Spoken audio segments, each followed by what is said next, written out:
This is one of the first episodes of what we have decided is going to be the Shepherd's Blueprint. And in doing so, this is going to be a informal format to discuss formal things. Yeah, Comfortable format for uncomfortable things, as you yeah, mentioned. for uncomfy conversations and topics and things that I don't think a lot of people want to touch on. Right. And I think that as where possible, we're going to go ahead and In include things such as, some lost texts, and including, of course, rather the Bible.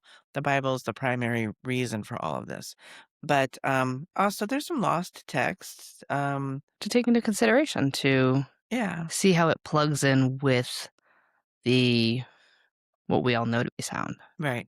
I mean, there's some things we're not going to include because No. they're just not proven. Yeah. But there are some books that they're finding that were not canonized that, the Dead Sea Scrolls that they've been Hmm. validated.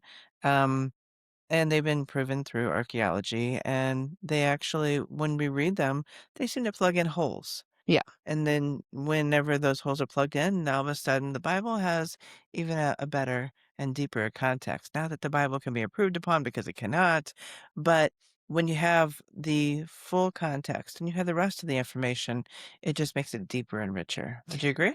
Yeah, I would agree. And also that they're not also just these plugins, but they echo still what's in the Bible. Right, Okay. right. I think it also kind of adds to the culture. Yeah. Oh, absolutely. Because understanding the history is such an important topic of how to translate it into today. Well, and in addition to that, the the way they conduct themselves, and the way the Lord talked to them, is so much different than we kind of expect Yeah. that it would. Hmm. So over these next days, weeks, months, whatever it is, I think that this could be fun. Oh, absolutely. I think we're going to dive in and really get to some fun topics. Absolutely. So welcome. And again, we're just going to be like relaxed, chill, and see what we can kind of un reveal and Yeah. unpack and go from there. And it's gonna be a fun ride. Oh, yeah. I think Holy Spirit's going to take over sometimes. And, we're just going to have diving points and see what we can come out. Okay, so you had a question.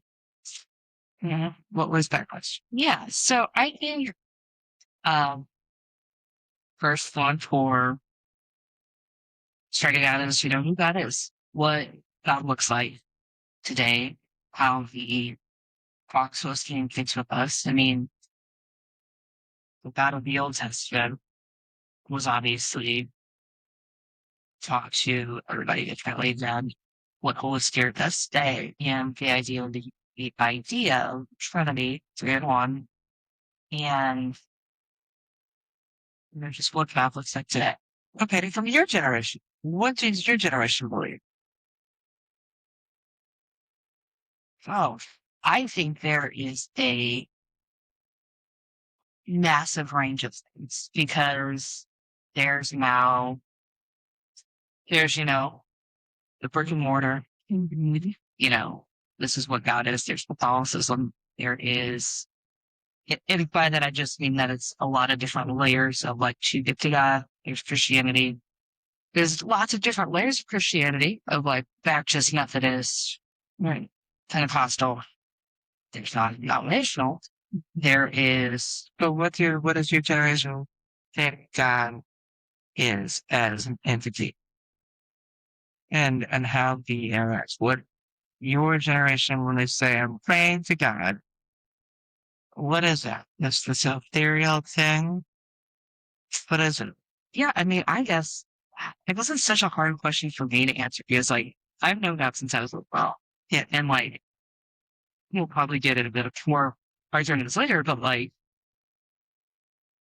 I guess for me, a lot of people, what God looks like is religion. I think that is what a lot of people take God for is the church. Yeah. I think a lot of people miss the relationship. And I think that's why it's hard for me to answer because I always church relationship. Right. But I think God looks like a church and a community. And I don't know if people actually, hmm, know God, if you know what I'm saying, because I think a lot of the relationship is missed in today's world.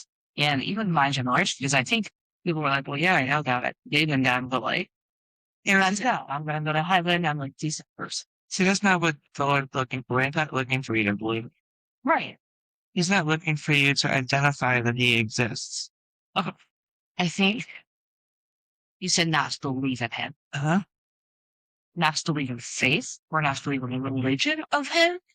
He doesn't want you to just believe that he exists. Right. And he doesn't want you to Yes. just believe that that there's a thing there that they call a God creator. What he wants is he wants to be part of your every day.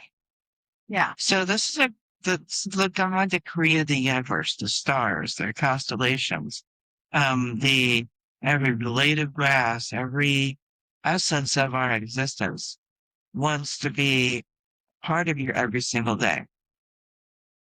So essentially, the God that we serve is one that wants to have every moment of every day with us. It's not something it's not just sideline and watching and hoping there thinking about it. He wants to cut in every single moment, every single day, every thought, every idea, what you put into your day, what you get out of your day. He wants to be at a daily discussion. When I say pray without ceasing, what I'm meaning is you constantly talk with him. You have an ongoing dialogue throughout the course of the day. And so when we're doing that, we're connecting. We're connecting that Holy Spirit, the Spirit of the Lord, our spirit is connected. And through that, you have this amazing relationship because you can't go wrong. And he's not gonna let you he's not gonna put you in a position where you're not gonna go something from that. He wants you to always be walking closer and closer. They have many into him. The guy that we serve is one that walked in the garden with Adam in the evening and the afternoon, and he communed with. And it's the same God that when it comes back, he's going to be coming back, recreating, is going to recreate the Garden of Eden, New Jerusalem, bringing heaven to earth, and again we will be back in the garden with him, right with him. That's the God that we serve. That's it. It's intimate, it's loving, but don't get it twisted. Uh, he's not playing around either. So this God is so perfect that it can't be imperfect. So that means that when he says something, he has to make it so.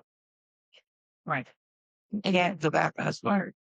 Because that was the covenant with, well, I guess an example, I should say, Moses, like he could have go into the promised land because he broke that. And I was like, look, like I brought you here, but you can't go in now because Right. like you're an amazing person.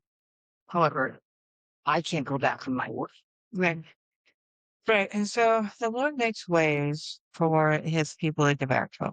I mean, 100%. when we stray, he always gives us an avenue to find our way back to him. There are certain things that are undeniable. For years, people say things like, well, the whole world doesn't know about the Lord. Like you mentioned it earlier. Yeah. The Lord is known everywhere all the time by every means. The scriptures say that it's written on our heart, on our minds. Then there's something called natural revelation, which is the minute you walk outside and you're in nature, you're in witness to something greater than you. You have the scriptures. You have, so you have the written word.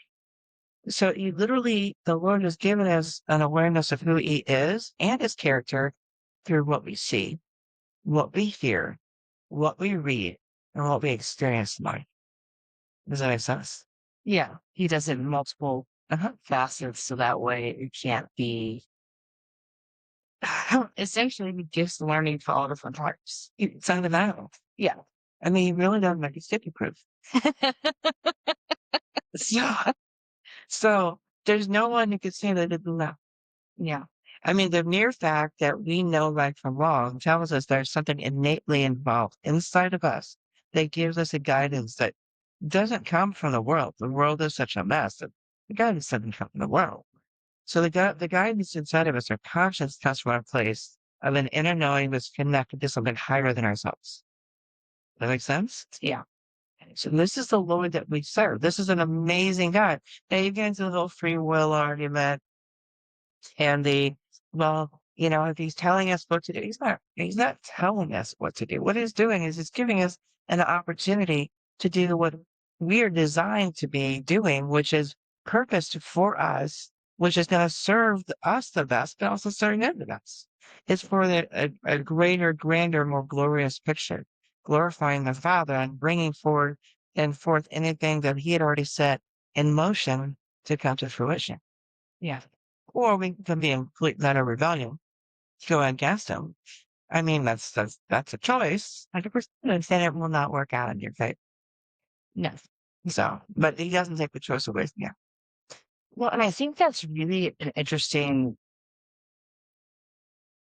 idea too in today's world, especially with such an instant gratification filled world, because God is such a long game. Yeah. You know, it is falling down constantly, getting back up, even if there's no gratification, even if there's no pat on the back, just knowing that your heart is aligned to chase after God, that is what you want at the end of all of this. Like you just have to keep running that race, no matter what kind of the world changes. Because I think a lot of people in my generation, it's kind of funny because at least from what I've seen, it's like people that are, it's kind of split where there's a lot of people that are kind of going in the ways of like, oh gosh, this world is so great, it's so fast paced. And so, let's just go, go, go, go, go. And then there's a lot that are like, I want to go back to being at home with the kids and like really slowing down and focusing on that and kind of going back to those roots because the world is just so fast. And it's kind of like this splitting. And I know I've had conversations with people that are like, how do I raise my kids in today's world? I'm so afraid of, your generation. I know it's that, oh gosh, you guys have such a different childhood than I have. And I'm looking at the kids that are now and I'm like, you guys have such a different childhood. Yeah. So I can't imagine even the jump for you to the kids now, that what that looks like. And I think it's a lot of people in my generation are getting more rooted because there were like, and I think even today, some people are like, well, if you don't sin, like, why did Jesus die for us? And I'm like,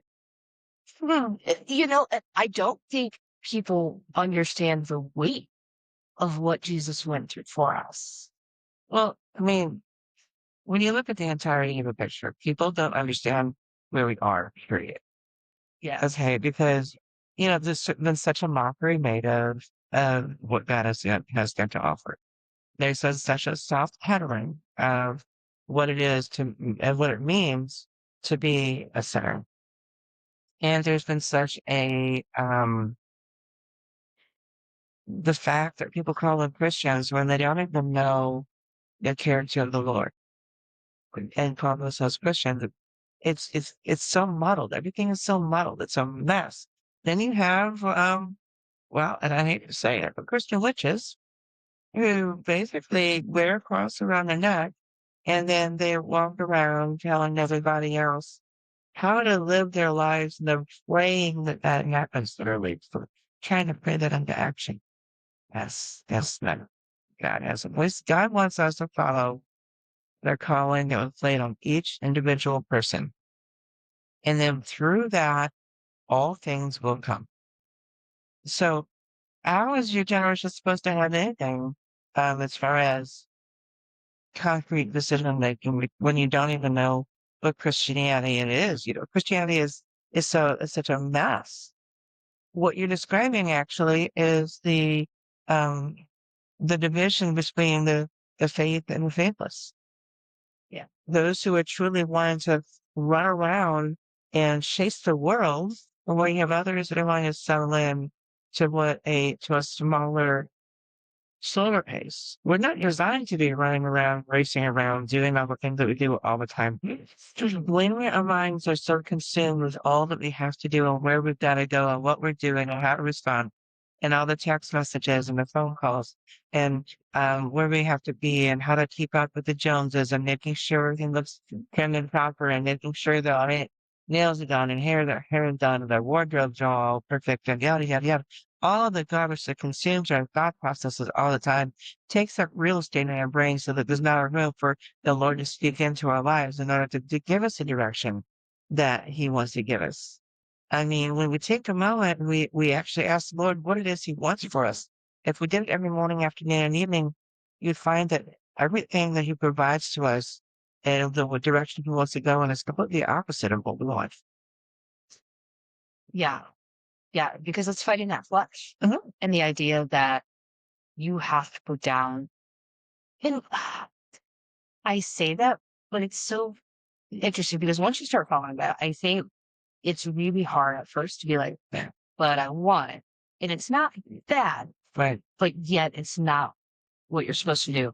Okay, so a couple different things and directions I'm going here. So one is the idea that I think people are like, wait, God's will, that means slavery, that means you just have a God that wants to boss you around, which is not it. It's like the parent was trying to protect you. Right. Like you're not gonna go let your kid, touch a hot stove because you're like, no, you're gonna burn yourself. Right. It's a very muddled down. But it's, I think just kind of a reference point. And it's this idea that as you walk in God's will and you realize just the little bitty moments that you're like, oh my gosh, that was God. And you actually give it to him and recognize like, oh my gosh, I was late today, but I avoided the car accident. Right. I chose to put a different name on my order because somebody was there with my same name. So my food didn't get confused. And be like, oh my gosh, thank you, God. Thank you, Jesus. And I think once you start doing that, you realize what God is doing and it's easier to do. Well, it's because the enemy of God, Satan, devil, Lucifer, whatever you want to call him, has created this narrative that somehow following the one entity that is so holy and perfect somehow is an optimal experience. Right.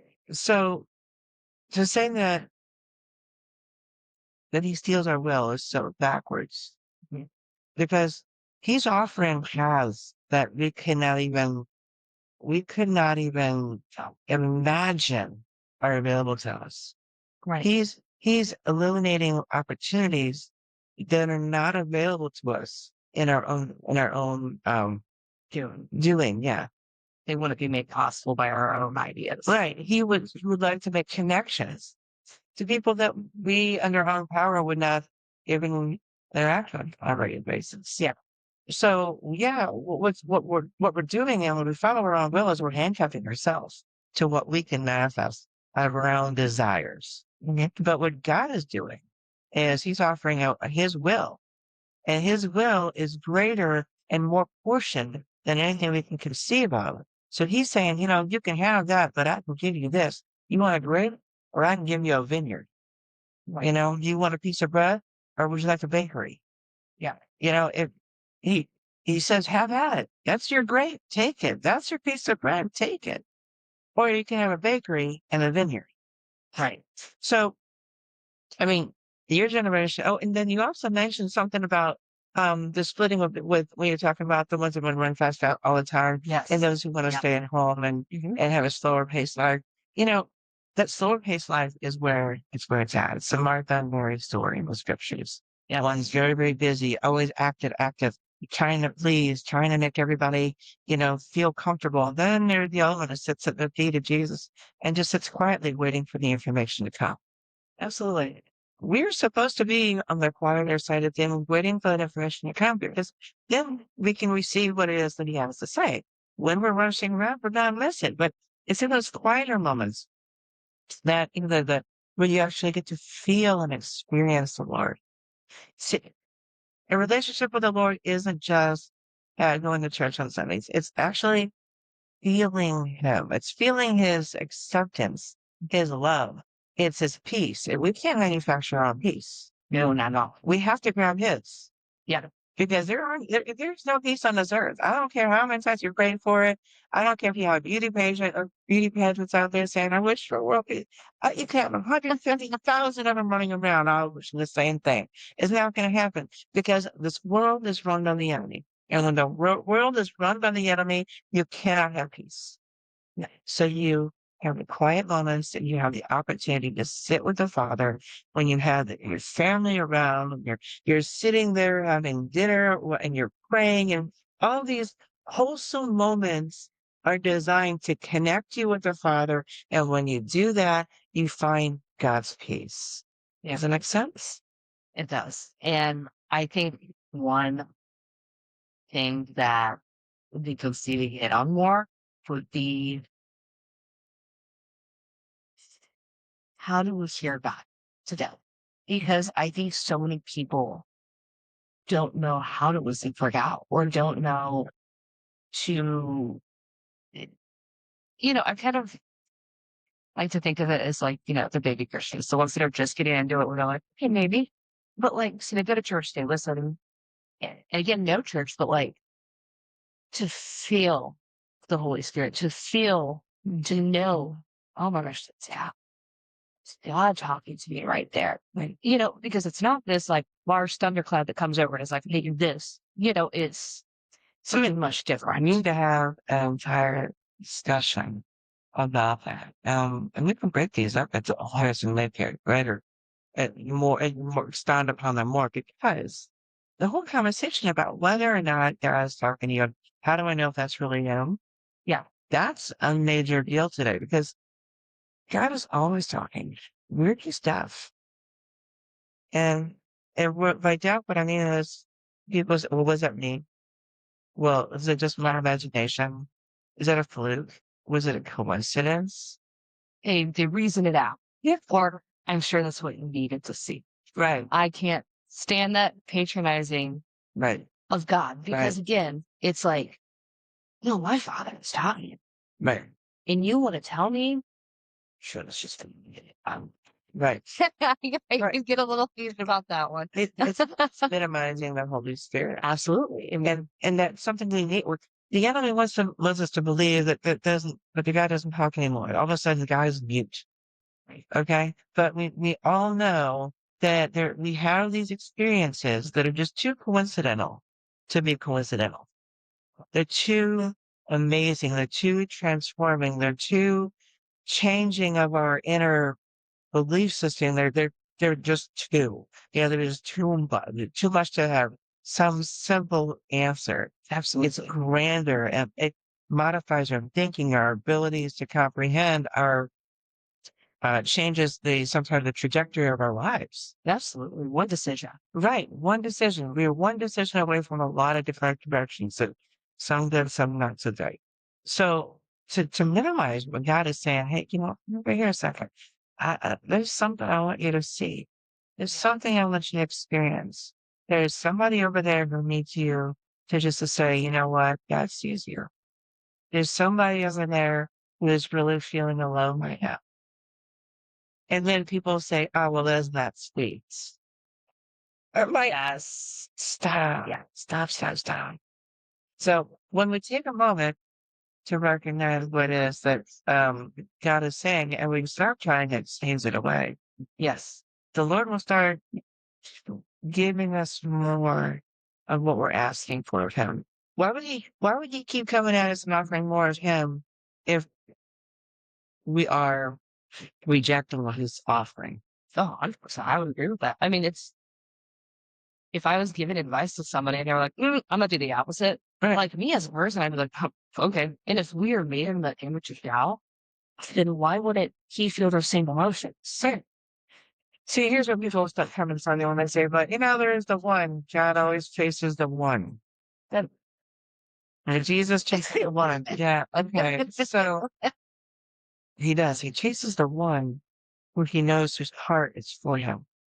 He might be lost, he might be broken, he might be rejected, he might be in pain. He might be running because he doesn't feel like he's good enough.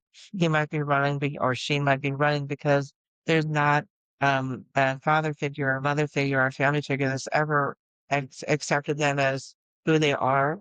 So that lamb is running for maybe one reason or another, but the Lord already knows the heart behind it. But those that have turned from him, hate him, resent him, reject God, all of these things, God's like, you know what? You can go do you for a while.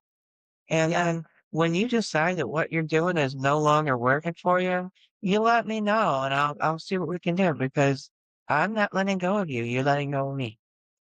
It's the prodigal son story, Right. but yet when that son comes back, this is logic. That's right. Celebration. Bearing all of that shame that may come with it, bearing everything, which is exactly what Jesus did for us.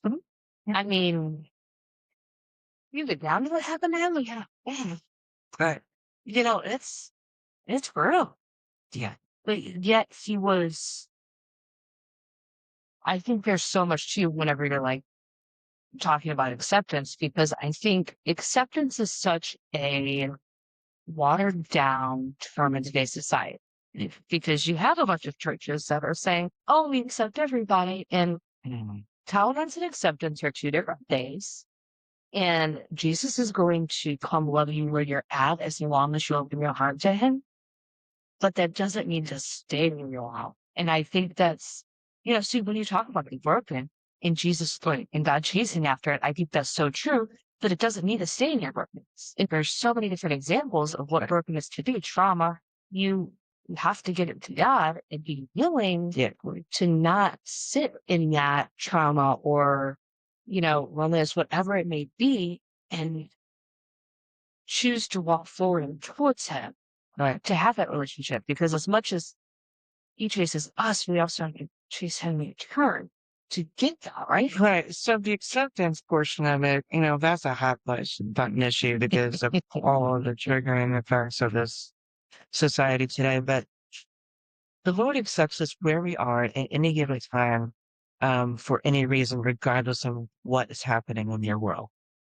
That's just will come from me on that all day long. I don't care. Because the Lord knows our hearts. Yeah. All right. So the problem comes in with, similar to what you're saying, is immobility.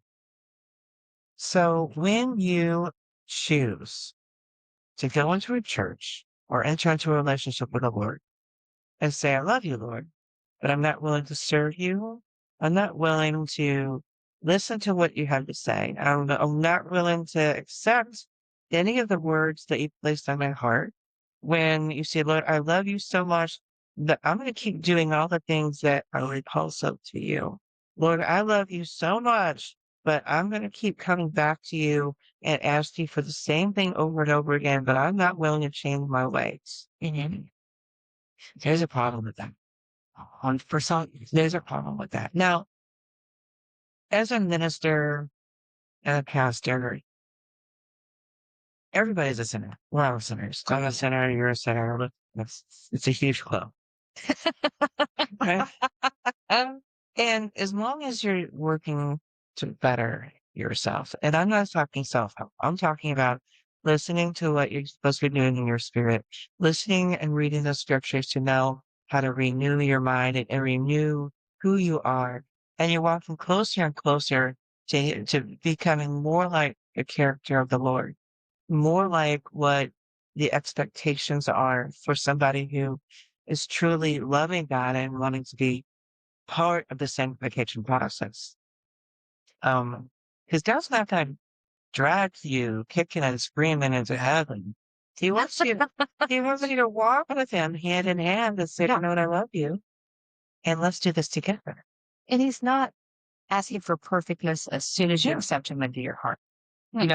You're can be even if you even if you are walking with God every single day for the rest of your life, when you hit the dirt and you're on the other side of the dirt, you're still not going to be perfect. Well, that's perfect. Jesus. Sanctification process is a long process. It drives me crazy. When people get baptized and they say, or they accept Jesus and they say, is he saved? And my dad is always saying, not quite, but he's on his way because it's a Step in the right process. direction. Yeah. Yeah, it's a process. Yeah. You know, you don't get to dip in the water and say, hallelujah, I love you, Lord, and then walk out the door and murder somebody, you know? So, no, there's a process to this thing. Is that, Yeah. you know, when you give yourself to the Lord and you say that you love the Lord and you want to be baptized and you want to walk with the Father, then you start adopting Yeah. his methods of thinking. Yeah. He adopts us into his family and we adopt his thinking so that we become part of the family. We start to blend and look like a part of his family. Mhm.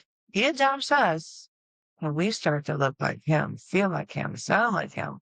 And it becomes a unity so that the Father and his children look like they were already one, protecting each other, loving each other, dining with you. I mean, look at the scriptures. Jesus sat and ate with them because they wanted unity. Yeah. And what we do is we go to church on Sundays. We go to Christian. Christians generally go, you know, Easter, Christmas, you know, couple Sundays a month, maybe. I mean, you get those. They all go on a regular basis. It's just so cool. But then they go outside. They get in their car. They get on the highway. Start letting people laugh when they're switching lanes real quick.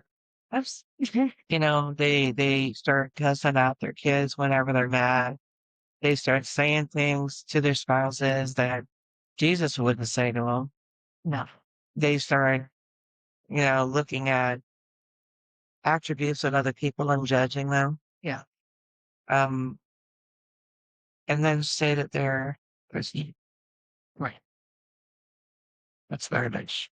Oh yeah. It's a sign. It's absolute garbage. Yeah. I mean, you know, it's perfect, like I said. No. But when you go out of your way to, Yeah. to treat somebody like they're less than you, Oh, see. because you wear a cross, you're like, yeah, Yep. that's not a relationship with the Lord.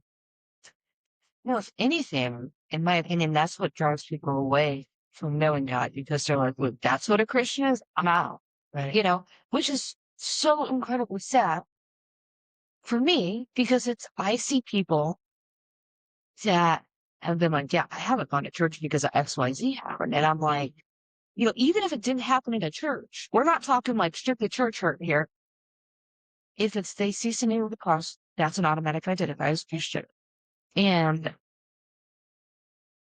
when they're repetitively hurt by somebody who's supposed to hold these Christ-centered values, I think it's in like you said, whenever it's the exact opposite, but it's like, I believe in God, like, I believe in God. But it's this, they flip it on its head. It's like an excuse to be able to do this. What does being a Christian actually look like in today's world? Because I think there is an idea of what a Christian should look like and what a Christian should actually be according to God. Because I think, I'm sorry, do you want to talk? Can I just kind of go off? Yeah. I think God is painted as such rainbows and butterflies. And people want you to believe that the second you walk with God, total life's going to be completely fine. And so I think the idea of what a Christian is to look like in today's society is, you know, oh, they need to be loving, they need to be kind, they need to accept everybody, they need to welcome me with open arms and take me as I am. They need to, I hate to say the word enable, but like, you know, again, let the whatever trauma may be to not hold people to a let's get you by a cat. But I think that harshness of accountability, justness, um, truth telling, because truth telling is such a sensitive subject in today's world, in my opinion. And just like being brutally honest, because that's hard today. It shouldn't be, but it's really hard. And it's just those just topics, those like those moral standards that you are supposed to hold people to. I think that's really hard for people to understand that that is a Christian value as well. Yeah, so it's not to say that people aren't damaged. We're all damaged. Every one of us is damaged. So to be a Christian or wanted to be a follower of Christ, so if I use that, to be a follower of Christ doesn't mean that you're perfect. It doesn't mean that you're not going to have bad days, after. Like I was saying, the sanctification process is a Yes. process. Here in the trip, you're going to fall. It's going to happen throughout your life until you're on the other side of the earth. Yep. Okay. So you're going to have moments when you do things that you regret. You say things that you regret. But there should be a desire inside of you to say you're sorry and realize. Yeah. There should be a conviction inside of you that says that wasn't what I was supposed to do. That's not the way. And I hate to say, what would Jesus do? That's not what Jesus would do. I'm saying that there should be that moment inside of you where you're like, you know what? That didn't reflect who I actually am. It's okay. And so people are gonna be a mess. Yeah. Even through the sanctification process. It's just become less messy. So being a follower of Christ, it complicates matters. Oh, Because when you're not a follower of Christ, you fit this quote, right? yeah. I mean, 100%. Absolutely. you can plug in and you can get along to get along. But when you are a follower of Christ, things get difficult because now your standards are a little different. I won't say your higher standards because that sounds like putting Christianity on a pedestal that almost sounds arrogant. But what it is it's a different set of standards. Yeah. The standards are ones that work inside of us to help purify, cleanse, push out the worldly thinking that we've been programmed to receive from birth. Yeah. So things we've seen, things we've heard, things people have said to us. Yeah. Everything has been in us and thrown at us, and it's changed who we are fundamentally. But when we make a decision to follow Christ and we allow ourselves to be vulnerable enough with the Father so that He can begin the sanctification process, He doesn't just rip all that stuff out of it, say, good, you're good to go, and then toss it off to the side. It's a gradual permanence that He's trying to create. Right. It's a change that is not meant to be temporary. It's supposed to modify the understanding of who you are. It transitions you into more like Him. Right. Does that make sense? It does. So, But in that process, though, you're going to have a lot of mess. yeah. Okay, so when you don't follow the Lord, it's really, really, really messy. Oh, yeah. Because following the Lord is really complicated. Because you have to do what is so opposite of what is accepted today. Yeah. So that's, I think, kind of what I was touching on is like, so if I have somebody come to me and, they're wanting to be more they're starting to chase after Christ. It's not popular to look at them to be like, to justify behaviors that you know shouldn't be justified, to look at them to say like, it wasn't a great idea. Whereas the rest of the word might have been like, that's fine. Let's take a very minimal topic. Let's take cussing, because I know you and I just talked about that at a different standpoint. Somebody's going to stay husband, but yet, biblically, it says you're not supposed to talk like that. You're not supposed to think that. I can't think of the word right now, but you're not supposed to be talking about that. So Or it should be pleasing to the Lord to use. yeah, exactly. So even though it's completely fine these days, it's not going to shop the way you want to, it is something I think that like is standard. Yeah, if you said it to like a person sitting next to you or like a good friend to be like, hey, your mouth kind of offends me. I'm really trying to walk with God, so I'm trying to purge myself of that. And I just don't want to be in that. Just watch her. I think that is hard for people to accept. You know what I'm saying? Because it's so acceptable today. Yeah. And again, that's such a minor example, but I think it's something that is perfectly, It's actually, you made a good point. The fact that something so minor is so hard yeah, tells us just how far we are from the original plan. It right. tells us so how far we are from our original purpose and design. Yeah, Because when we think about how we were created, because remember the scriptures remind us or tell us that, he knew us before we were on this earth, before when we were in our mother's wombs. He knew everything about us. He knew every color, what our eye color was going to be, our hair color was going to be, our skin color was going to be. He knew, what was set before us. He knew all these things about us, right? When we jump into this thing where we are now behaving the way the world has programmed us. yeah, And then we go to this transition of now I want to go back to God because this whole world event is really just stinks. Yeah. I don't like the way I feel. I don't have any peace. And I go back. So you know what? I want to accept the Lord as my Lord and Savior. Now we're going through another culture shock. So we Yes. go from the Father who knew us before, we entered into our mother's womb. He knew us when we were in our mother's womb. He knew us when we were infants to this world that is kicking as the teeth out of every loving and innocence that the Lord wants us to have. He just keeps kicking and trying to fight back on what the Lord has created, only for the people to turn back and say, I really want to go back to God. I really feel like that's where I'm being called to. The enemy is like, is that what we're doing? Yeah, we're gonna make it hard. Yeah, we're gonna make it really hard for you. And the Lord's going, no, they're already mine. They've already chosen me. They've already picked me.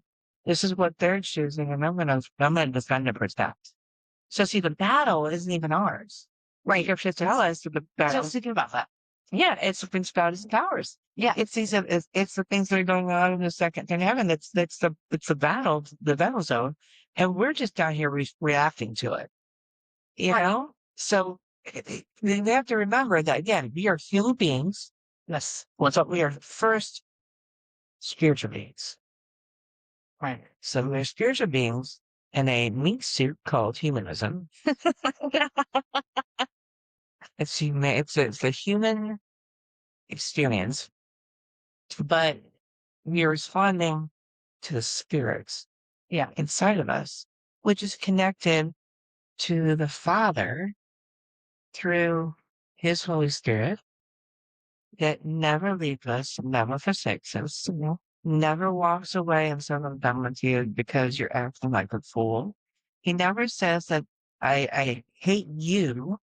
Say, I don't like what you're doing because that's who you are. Yeah. And yet there's so many people in the world that reject them. They reject that tether to the Father. I think nobody in this world knows what unconditional love truly is. No, they don't. Because we don't have it. Yeah, because there's very few people I know that have the luxury of knowing somebody that's like, you know what? I've loved you through your mess. You've hurt me. You've done this, but I still love you. So I don't think that can even be comprehended because it's so rare. And that's sad. That's really sad because for the people that are blessed with that, Yeah. it's amazing. And well, there's so many Rejected. rejected and left behind. Or, you know what, once they've been burned one too many times, they're like, nope. And they build up those walls and they're never going to let somebody, they're never going to allow somebody to hurt them again. But they put that wall up so high that what they don't realize was when they put that wall up, they just put themselves in a corner. Yeah, they box themselves. Yeah. Yeah. It's sad because whenever we retreat, when people retreat because of rejection or feeling that they're not seen or heard or uh, they're retreating to protect themselves, but they're actually pulling away from the Lord. when the Lord is saying, hold on, I'm trying to redefine who you are and tell you who you truly are. I'm trying to redefine your value and tell you what the truth is. The enemy's always in our ear telling us that we're worthless. Yeah.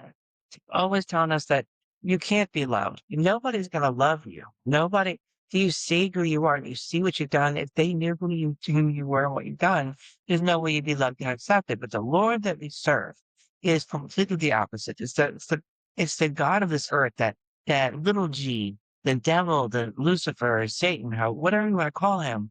He's the one that's convincing the people out there that they're worthless and they can't go anywhere and be anywhere with the Father, can't have a relationship with the Father because of what they've done or what they've seen or where they came from or where they, you know, Yeah. Well, in today's society actually glorifies that too. They glorify Absolutely. about being independent, alone, building those walls up, being able to walk away from people. Like, I think it's scary how many people are willing to be alone because we were not made to be alone. right. And They're going to sexual acceptance. th- And they're Yeah. controlling their atmosphere. absolutely, absolutely, and I get it because I think we've all been there to an extent. I think certain people's extent go further than others. And I mean, it breaks my heart because the minute what Shooter will let God in, you didn't feel it. But to actually accept it is a totally different thing. Right. Well, and I'm not touching on that. So the acceptance part of it, because we talked about acceptance earlier Yeah. here. So I want to bring this in full circle a little bit. So when we accept the Lord, when we accept Him into being our everything, we really want to truly walk with Him. We've got to let go of these earthly standards of what acceptance looks like. Okay, because um, acceptance of who God is and accepting Him into our life means complete and utter submission to Him. Okay, so when we accept the Lord, it's just not giving up. It's not giving up. So much of what we've been taught means that it's that when you accept something, you just say, okay, come on in and join me. Yeah. But the acceptance of the Lord is surrendering, giving up who you think you are, God says it. It's Yeah. laying yourself into a position of, you know what, I just need you to reweave this tapestry that is me. Because what is right now is a tattered mess. It's stained. It's falling apart. It's not something that is even usable anymore Yeah. because of such a mess. It's getting to a place where there's no more fighting to find your way. Instead, it's, Lord, I don't have a map anymore. I need you to show me the map. Where is it even located anymore? Because it's got to be in you because nothing else on earth is there for me. Does that make sense? Yeah. 100%. Because I think a big, one of the hardest things about getting to that place is also letting go of your past because the more you dig in with God, the more sinful you realize you are. Um, And that's that conviction thing I was talking about. it is. So to let go, to realize what you were willing to do in the past, even whenever you first accepted God. Because, like, I know for me, like, accepted Jesus as a little girl, like, of my own will. And even to see who I grew up as, like, the decisions I made as a young woman to now I'm like, oh, I understand why that stuff happened. But to let go of that shame, Right. I think, because you and I had a discussion, this will always stick with me. You looked at me one day and you're like, why is Jesus' forgiveness smaller than your forgiveness? Like you broke it down to like, so you're telling me that Jesus' forgiveness isn't as good as your own, like you're still carrying that shame with you. And again, not to say that you should just be like, oh, it's all gone in the past and you shouldn't carry that with you to know where you come from, Right. but to hold on to that and like keep carrying that trash with you to be like, yeah, well, I'm alive now and I love Jesus, but like I still did like Right. that I think is such a hard part for people to grapple with because like how do you let go of Because stuff? in Right. this world, we're taught to hang out. Yeah. We're Like handle constant, yourself, hide it. yeah, I mean, and we have constant reminders of it. Yeah, I mean, that's a sleigh in our head and make us feel like we're so small all the time, you know, but, but in order to truly accept the forgiveness of the Lord, the shortcut answer is you gotta forgive yourself. But That's so much easier said than done. right, That's the hard part. when you accept that Jesus forgives you and the Lord forgives you for something, you actually say to yourself in one fashion or another, I know I'm a mess. I'm a baby. I'm an infant. And there is no way I could have got that right because I didn't have the tools. Yeah. I didn't have the understanding. I did not have the capabilities of getting that right. So of course it's fair. Of course I messed up. Of course I made a fool of myself. I didn't have the option not to. Right. Because I was lost. I was deceived. I was angry. I was hurt. I was only a shadow of myself. I wasn't whole. I was broken. There's no way I could have gotten it right. And under the acceptance of that, then you can actually find that forgiveness because the more forgiveness strategy parenting because it's so complicated. It's so simple. Yeah. But you actually can walk away from that thing that you were holding on to that you still had as an echo of chains hanging out to you. When you realize, of course, you screwed out. And the reality is, chances of it, nobody cared. We care more and hang on to it for decades.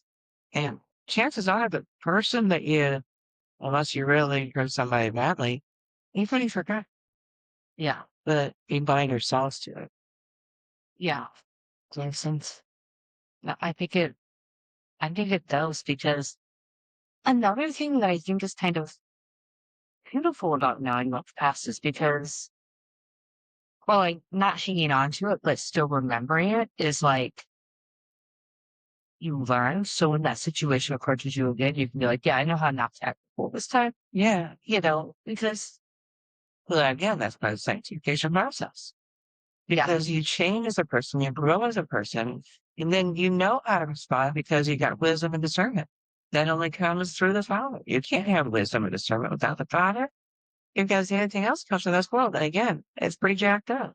yeah, So that's why I asked you. So who does in your generation, who do you guys think God is? Because the reality is that God is, and people say omnipresent, and they throw out these theological words out there, but the reality is He's everything.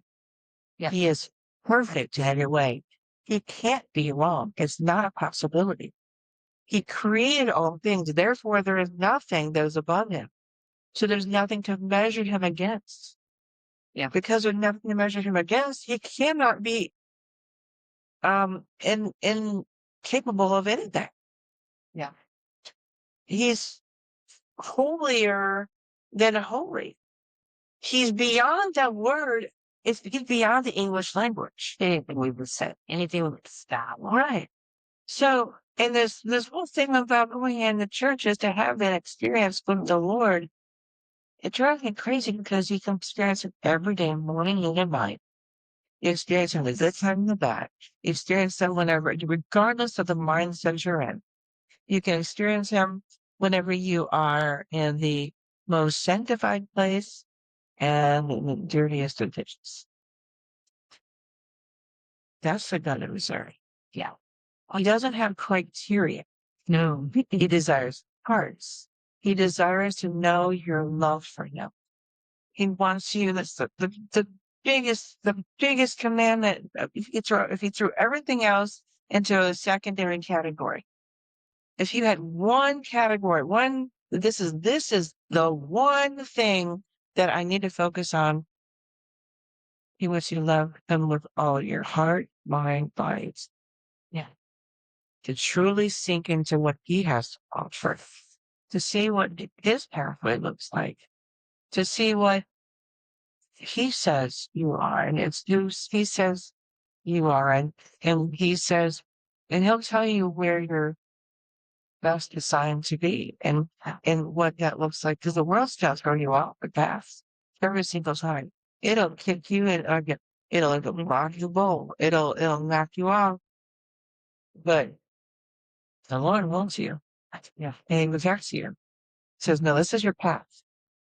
This is what you were created for. These are your gifts. These are your strengths. These are your weaknesses. And this is how I'm going to get you there. These are the people I'm introducing you to. These are the very things that are going to take you to the next place. It's ultimately going to glorify the Father. But in the process, you're going to gain more wisdom and more peace and more kindness and more goodness and more gifts of the Spirit and more patience and more peace and everything that we chase after. We run hard after all those things. And he said, stop running and just sit in. Yeah. Just rest. I mean, look at how many times God was like, just take a nap. Yeah. You take a nap and rest and recuperate, regroup. Yeah. Dude. I mean, there's countless examples of so many people, which I think is beautiful because obviously it wasn't named back today, that were fighting depression, that were fighting anxiety, Yeah. that were fighting all of these battles Right. that they just didn't have a name back then. Right. And God was like, sit down, let's like Yeah. relax, take a nap, let's talk about it. Right. You know, even if it was just like, you need to sit, and once you're fully ready to receive my word, then I'll talk. Right. Like, that is, I think, the biggest thing that people don't realize is they can't be like, hey, God, what's up? Okay, bye. And then the other day, like, you have to really be intentional to be like, God, please just talk to me. You know, it is great, I think, to say, quick prayer, if that's all you got, because sometimes it's, and you can praise God anywhere, in the car, in the shower, before bed, at mealtime, but I don't think there has to be this. Would it be great to have every day a set time to talk about it? Yes, I think that is wonderful if you can do it. I also understand that's not realistic in today's society. If you've got kids, you know that, if your prayer time is 5 in the morning, there's a chance they might be up with you. But like, to just talk to him, anyone, I think that is so underrated and not talked about enough because it I think people want to confine it. I think people just want to not realize that like church doesn't have to be a building. Right. It can be over a town. It can be with one person, it can be with 5, it can be with 1,000. It doesn't matter as long as your heart's in it. I think that's a listed good place to kind of conclude this conversation because ultimately is that we will receive. Yeah. Be willing to be vulnerable with the Lord because you can't have something like he already knows. Yeah. I mean, you Yeah. can't go and pretend your way through it. He knows all your dirty. He knows all your sin. He knows all your lies.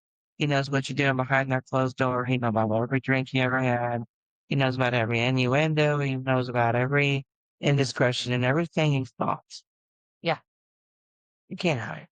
So when you're really willing to receive, be vulnerable. Whether it's your car or you can shower, whatever you want to say. That's where your life changes. Yeah.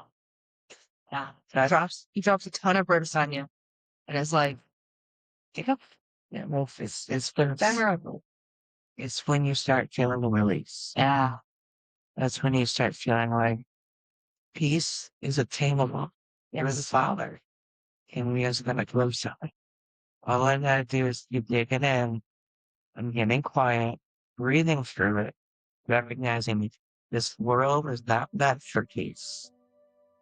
And let him be the one that we have the peace from. Yeah. And what?